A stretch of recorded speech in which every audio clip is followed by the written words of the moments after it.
Hello, ladies, gents, and NBs. Welcome to your favorite worst soccer podcast. I'm George, And I'm Kevin. and we're going to be going over Der Klassiker because Germans can't come up with an original name for their biggest game of the year. So we got Bayern Munich going up against Borussia Dortmund. Bayern just got eliminated from the Champions League against Villarreal. That's the only competition that really matters to them because Bundesliga is just a walk in the park now. Dortmund, they didn't even make it to the round of 16, so it was a pretty sad year.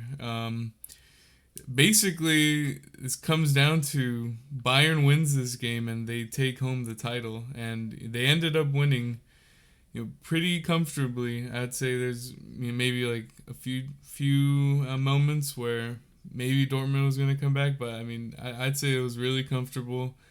I mean, 10 titles in a row is you can't really compete with that, and it makes the league really boring. I mean, just straight up, it's boring to watch. So Yeah, 10 titles in a row, that's abusive. And you're right, I think Dortmund had like a 15-minute spell where we thought that they could come back into the game, but Bayern stomped that and completely eliminated them from even competing after that. But yeah, I think we had too many injuries. Just looking back at the season, Dortmund, and even when Bayern had like the downswings in their form, they still stomped teams. So it never looked like anything other than a Bayern Bundesliga title, another one. But anyways, let's look at the lineups. all right, so first we're going to start off with the Bayern Munich lineup. The reigning champs coming in for their 10th title. Of course, they're starting off with Neuer in the back. And then on the right, you have Pavard, who, in my opinion, is the weakest link on this team. And as a center back, you have Upamecano and Hernandez. And on the left is Alfonso Davies, Fonzie. Um, then in the middle of the park, they have Kimmich on the left, Goretzka on the right. And then their three attacking midfielders. You have Coman on the left, Muller down the middle, providing all the quick pace for Lewandowski. And then on the right, you have Gnabry, and on top, you have the all-time highest goal scorer for Bayern as Robert Lewandowski. Nothing really too surprising here. Their 4-2-3-1 formation. You have Gnabry and Coman running up and down the flanks, so you don't really need too much of Pavard up on the right flank. Davies always going up, and yeah, they like always crowd the midfield and show high press throughout the game, and they did that again today, and that brought an easy win for them. And moving towards the Dortmund lineup, Kevin. Actually, I just want to say a couple of fun facts here. Coman, this is actually his 11th league title that he's won. Yeah, and he's only He's like he's 25, right? 25 years old. Yeah, that's absurd. The Well, he was in man, PSG, Juventus, and Bayern, right? he's I don't think he's ever lost. Like he's won every single season he's played. Like that's absurd. He plays in farmers leagues. Yeah, I mean, I guess it's not that impressive, but he also has Champions League, so Oh no, for sure. I mean, he's a great player. Don't get me yeah, wrong, yeah. Just memes but or memeing. he doesn't even start in France, right? Like, I mean, the French squad is just Mm, too stacked. Sometimes he starts, but yeah, I mean, it really depends on how the coach feels, like Deschamps. So Yeah, but he'd have to bench Mbappe to yeah. start. Yes. All right, moving on to the BVB lineup. Marvin hits in goal. We couldn't play Koba. He has a ligament injury.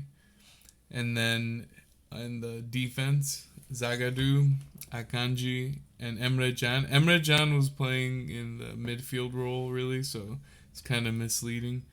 And then we had Hummels out as well. I believe he was like sick or something, or I don't know, some injury. Midfield, Guerreiro on the left, amazing player. I mean, he just starts so many plays. Bellingham is our youngster, but I mean, it feels like he's a veteran the way he bosses around like the team. Rainier, I believe he's coming back from injury, but so it's gonna be iffy starting him in the midfield, and then Wolf on the right side. And then we have our attackers: Royce, Brandt, and Holland. I mean, you know, too bad we couldn't start Torgan Hazard. So this lineup didn't really inspire a lot of confidence against this ruthless Bayern side. So we saw that.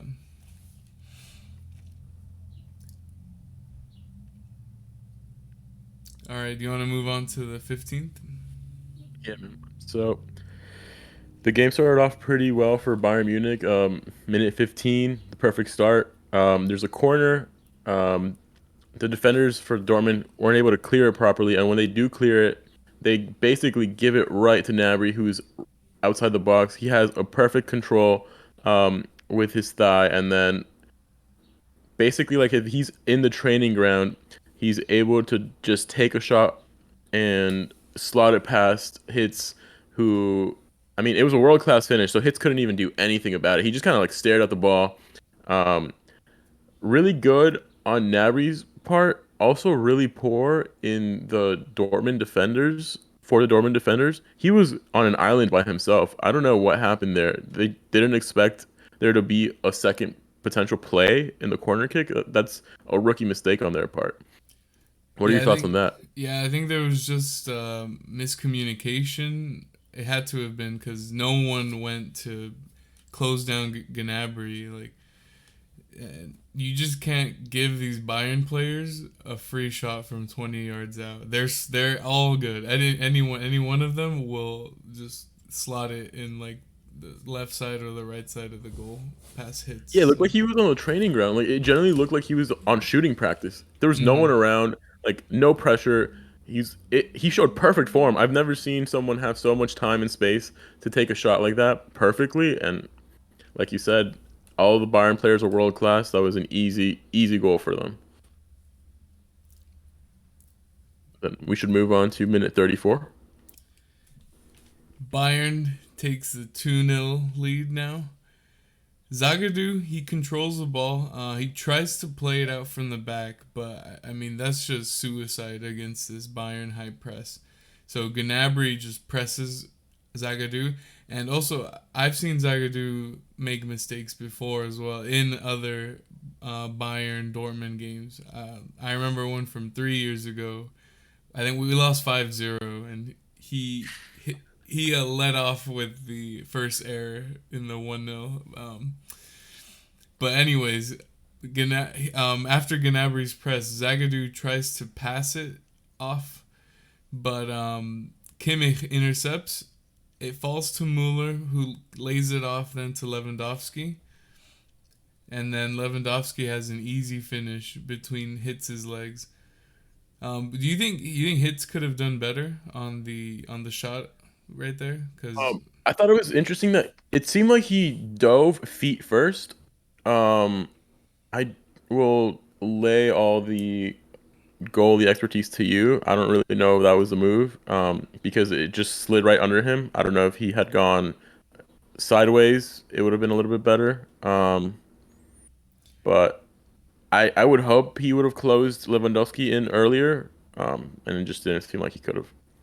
yeah, um, I think he went down too early, so he was anticipating. You can see he anticipates Lewandowski to shoot to the far post. I think it's probably because he does open his hips up, Lewandowski, to make it seem that way.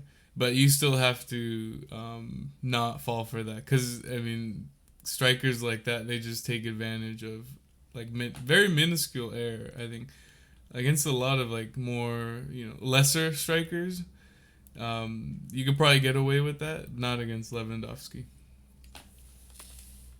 That makes sense. I mean, he's the most informed striker in all of Europe, if you don't count Benzema, because Benz is Mm. on another level right now. Well, why wouldn't you count Benzema? No, you're right. You got me there. Second place. Second place. Yeah, you're right. Levo's just the second place. He's always going to be number two. So yeah, Bayern go into the half 2-0 lead. I mean, it looks like they have it all locked up. But then Dortmund come out firing for the second half.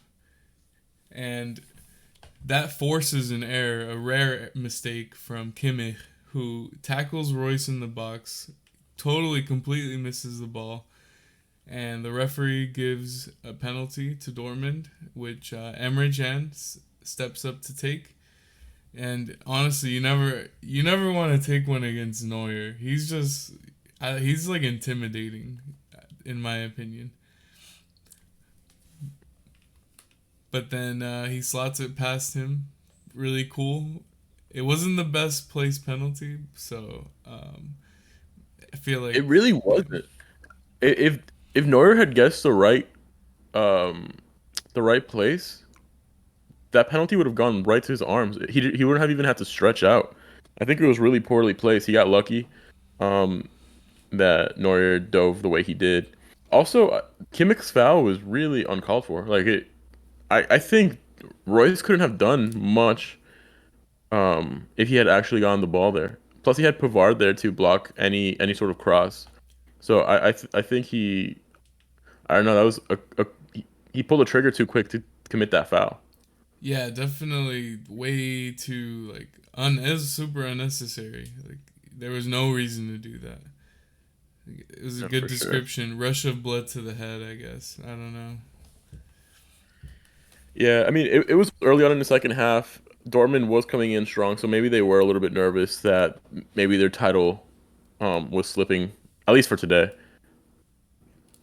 Um, and then On to the we're gonna go to 55th minute minute. 55. Yeah, So Dortmund after that goal, I mean they're just revitalized and they're hammering Bayern. They're getting a lot of chances.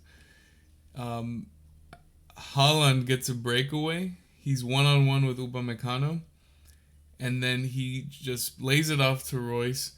But then Lucas Hernandez comes in and blocks it. Royce's shot right at the last second. I mean, this was probably going to be a goal, but then that last ditch effort just kept Bayern up. for sure. I mean, the only thing better than this tackle was that we got to see Lucas Hernandez's tramp stamp. Like, dude, that was wild. That last minute tackle. I feel like he's been out of in for injury for like a year, right? And then he comes back into the team this year. He slots in perfectly in the defensive role. And he was originally bought as a left back, but I mean, Fonzie's Fonzie. So Mm. he had to reinvent himself in this Bayern lineup and play as a center back. And I mean, a tackle like that really shows that he's improved drastically in that position and that he has become or is becoming a world class center back. And it's really impressive to see. Yeah, and he has to do that because Zula, the main one of the main Bayern center backs, he's leaving next season to come to Dortmund. So Yeah, so like if he wants any minutes, I guess he has to completely reinvent himself because he's not gonna play for Fonzie anytime soon. all right, and then we go to the 59th minute. All right, so in the 59th minute, we have Jude Bellingham finally showing up for Dortmund. He had a little bit of a quiet night.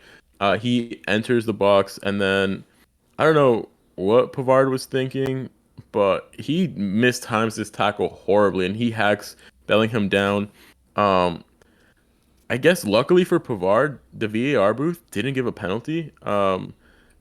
If they would have and Chan or Royce or Holland would have taken the penalty and actually converted, that would have brought Dortmund right back into the game.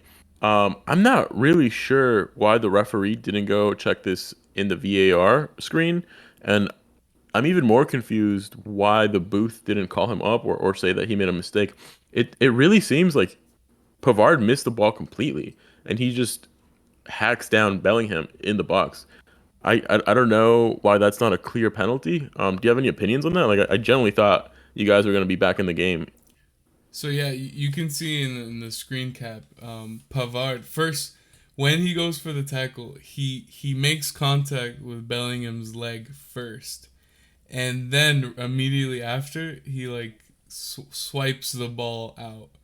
So But I mean, still, he makes contact with Bellingham first, and I think this should have been given a pen. I've seen that given in the Premier League like this season as well. So I don't know how to explain it. Maybe they bought the refs. I don't know.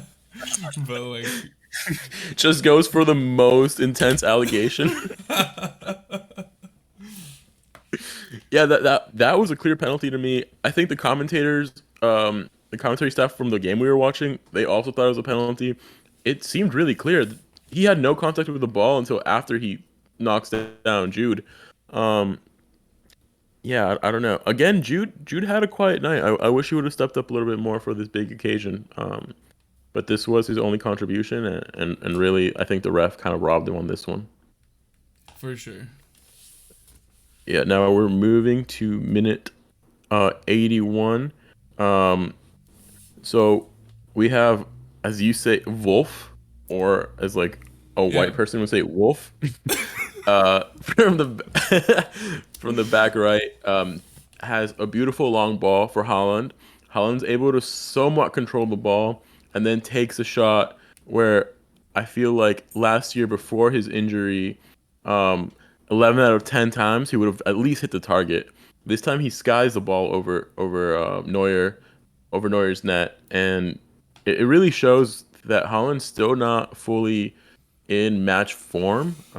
He's still a little bit rusty, and I don't know. That's something that you really hope that your key player is able to at least trouble the opposing keeper.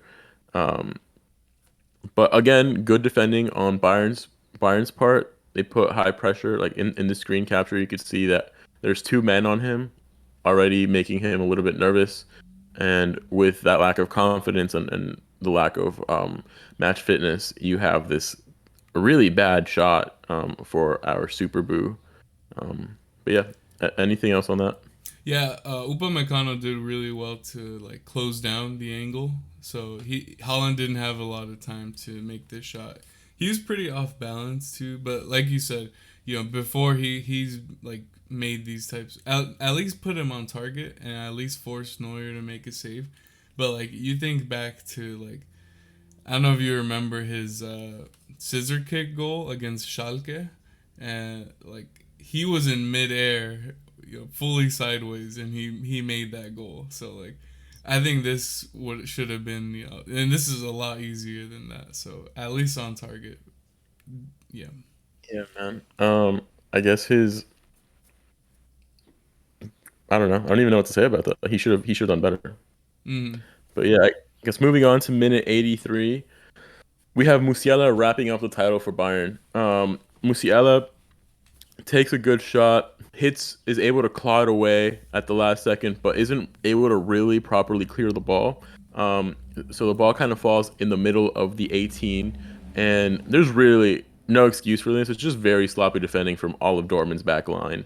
Um, and especially Guerreiro, who like dressed himself up as Harry Maguire and basically left Musiala back into the onside position. So Musiala is able to easily slot it past hits on the next slide. We could see, um, I guess, the shitty slide, but basically he just slides it past him.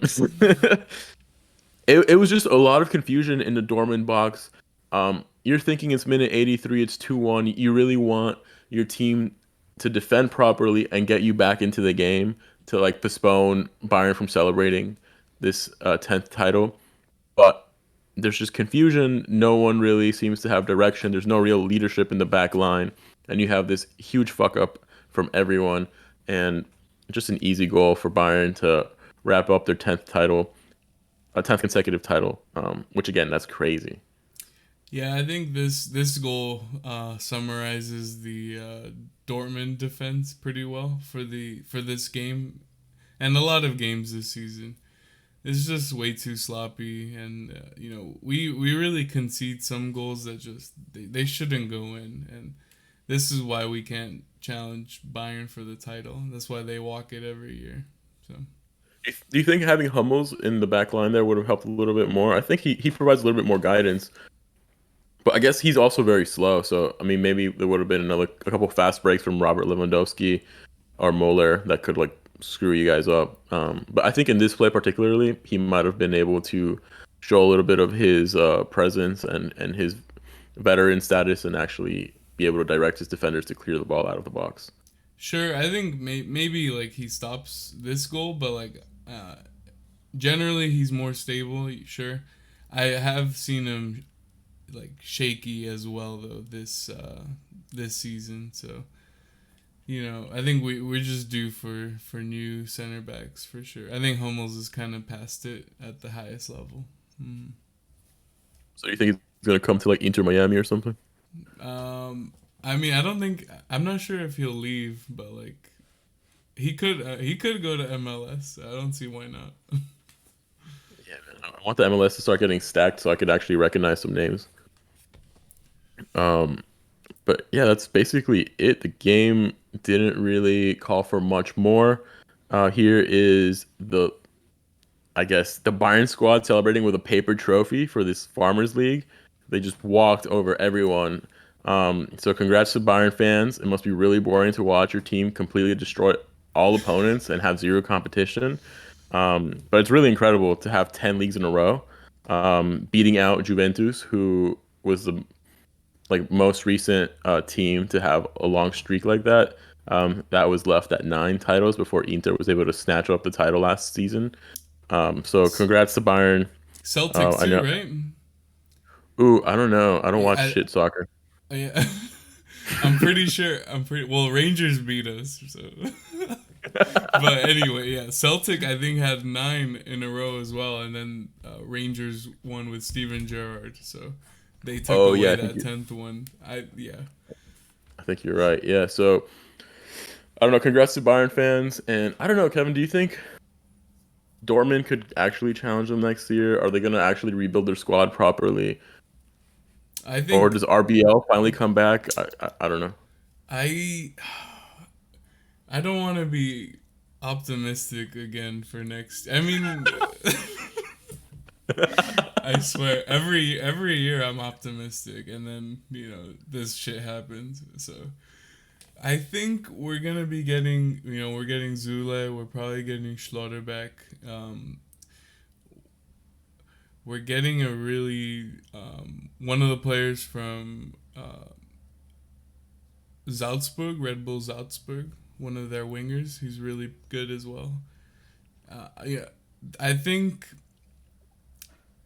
if we keep our players fit, Gio Reyna, Torgan Hazard, Royce, we're gonna lose Holland. So that's a big blow. I I don't see us winning without like a world class striker. You know, but also Bayern are losing Lewandowski, maybe. So Yeah, he might come to us in Barcelona. But yeah, I mean, hopefully next year will be a little bit more competitive, and the league won't end. What is it, like 5 games too early? there's 3 games left. So. Oh, there's only 3 games left. I guess that's not too Mhm. bad. Um, but yeah, I guess let's. Still though, I mean Premier League, they're only first and second 1 point. So I rather I have know that. Yeah. that's crazy, and I mean Spain has also become a shit show this season. Everyone was bad except Madrid, and that's not to say Madrid wasn't bad. Everyone was just even worse. I don't know. I mean, seeing them play, like it's actually like poor soccer, like poor football, but they get their wins, you know. Um, yeah, man. And here is the new reigning champion, his first title with Bayern, his first title ever, right? Yes, yeah. I mean, well, he only coached in the Bundesliga, so yeah, he didn't win. No one else is. My bad. I don't know. No, I I thought he know, might I have been know. in. Yeah. But yeah, man, those beards look really good. I'm not gonna lie. I think it's Dude, trash that they just throw them at each other.